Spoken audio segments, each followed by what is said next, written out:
attack on Ukraine has triggered irreversible processes in the Russian quasi-empire. The Russians wanted so badly to make everyone around them Russian that they ended up hating all non-Russian citizens of Russia. The war has shown that there is no such thing as Russia or Russians. There are only Russian Nazis and the other peoples who must stop them. Just recently, an entire State Duma deputy, Slutsky, declared that Russia is for Russians, and that all the peoples of Russia who are dying in Ukraine for Putin are, in fact, idiots. Russia is for Russians, not for migrants. Statements like these from official Kremlin representatives legitimize separatism in the Russian Federation. If Russia is for Russians, then the other republics don't have to live together with the Russians. And the Caucasus will be the first to leave this Russian panopticon. Chechnya, Dagestan and Ingushetia have been forcibly held within Muscovy for more than 200 years. But despite numerous wars and ethnocide, the Highlanders have not become Russians, nor have they even become Rossiane, citizens of Russia. This is what the map of apartment rental listings in Moscow looks like. Most of the offers are unlikely to appeal to you. Some won't suit you financially, others won't meet your requirements for location or furnishings. But of the remaining options, a significant portion won't be available to you for entirely different reasons. Not because something doesn't suit you, but because the owner doesn't find you suitable. The war for the independence of the Caucasus has never stopped. After the Ukrainians, only the people of the Caucasus were able to eliminate Russian occupiers in significant numbers. Is it true that you once said that every Chechen must kill 150 Russians to get into paradise? No, what I said back in 1995-96 was that I called on Chechens to kill as many as they could. The problem of the Caucasus has always been that it lacked strong support from outside. It's hard for small republics to stand up to a huge cannibalistic empire. But everything can change. Russia has been bled dry in a small victorious war. And a new well, actually, a long-forgotten old player has appeared on the geopolitical map. Turkey. Glory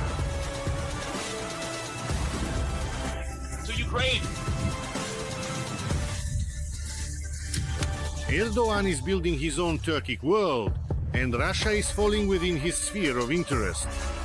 The Caucasus may gain a strong and audacious ally.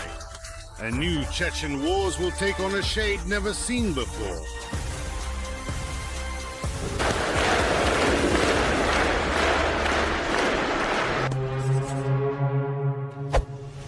The war in Karabakh showed who the real alpha male in the region is. Armenia was under the so-called protection of Russia, while Azerbaijan was an ally of Turkey. Everyone knows the result. A small Caucasian humiliation for the dwarf geostrategist.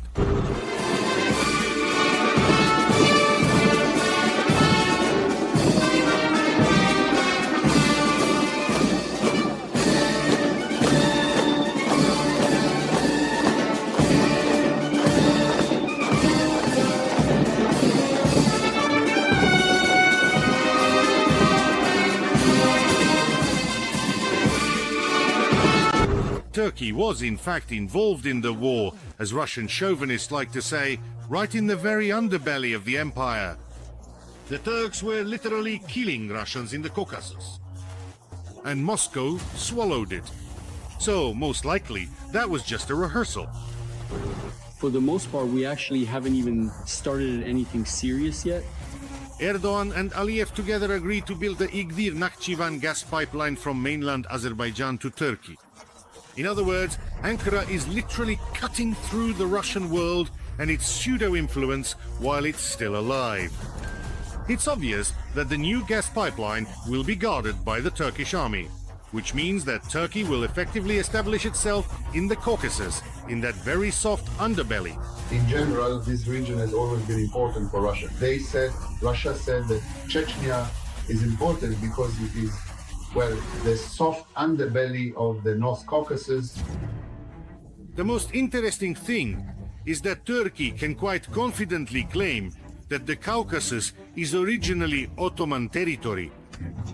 After all, the fool who opened this Pandora's box is sitting in the Kremlin. There is no Ukraine. No, of course not. Yes, there is no Ukraine. There are only borderlands in two places. At the beginning of the 20th century, after the collapse of the Russian Empire, Turkey actively supported the Caucasus in its struggle for independence. In Dagestan and Chechnya, cells of resistance were created where local youth were taught Turkish traditions and language.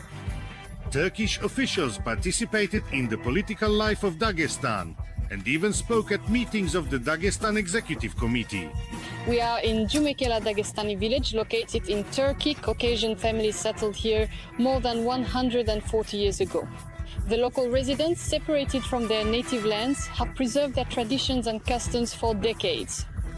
In 1918, members of the mountain government proclaimed a manifesto in Istanbul about the creation of the independent Republic of the Highlanders of the North Caucasus. The Bolsheviks, of course, did not recognize this and went to war against the Caucasus. Hooligans. In Istanbul, delegates from the North Caucasus advocated for the unification of Transcaucasia, naturally under the patronage of Turkey, not a pseudo-empire. For more than 100 years, Ankara has laid claim to the Caucasus. Moreover, unlike colonial Muscovy, Turkey is ready to grant the peoples of the Caucasus independence. So to speak, voluntary protection. After two Chechen wars, both the Russian authorities and Russian chauvinistic society have developed a rather deep aversion to Islam and Muslims. The first-class citizens in Russia, of course, are Muscovites, the residents of Moscow. The second class consists of Russians from all other regions, and the third class is all sorts of, as they call them, non-Russians. These are Muslims from the national republics, and it is they who are seen as the greatest threat. In 1918, Turkey fought for the freedom of the Caucasus. The 4th Infantry Division of the Ottoman Army was sent to Dagestan to organize the Caucasian Islamic Army. This army crushed the communists in the best traditions of Dudaev. Russia today is, in many ways, Carthage, some might say, which must be destroyed. By May 1918, Dagestan was divided between the Bolsheviks, who occupied the lowlands, and the Shariatists, who controlled the mountainous Dagestan. The Turks, having made their way through the Nuka Pass, established themselves in Kumuk, Gunib, Kunzak, and other mountain villages. Ankara united all the Dagestani detachments. The Turk Ismail Haki Berkok became the chief military advisor to the mountain government. In almost all major settlements of Dagestan, Turkish emissaries launched active anti-Bolshevik activities and, importantly, enjoyed the support of the local population. With the involvement of Turkish instructors, several fronts were created that attacked Temir Khan Shura and Petrovsport, which were occupied by the Bolsheviks. The Caucasian insurgents convened a congress in Gunib and announced the mobilization of the mountaineers. Hostilities broke out along a wide front. In 1917, after the fall of Tsarism, they established the Mountain Republic, stretching from the Caspian to the Black Sea, from Mostok to Derbent. In the summer of 1917, local skirmishes broke out in the region.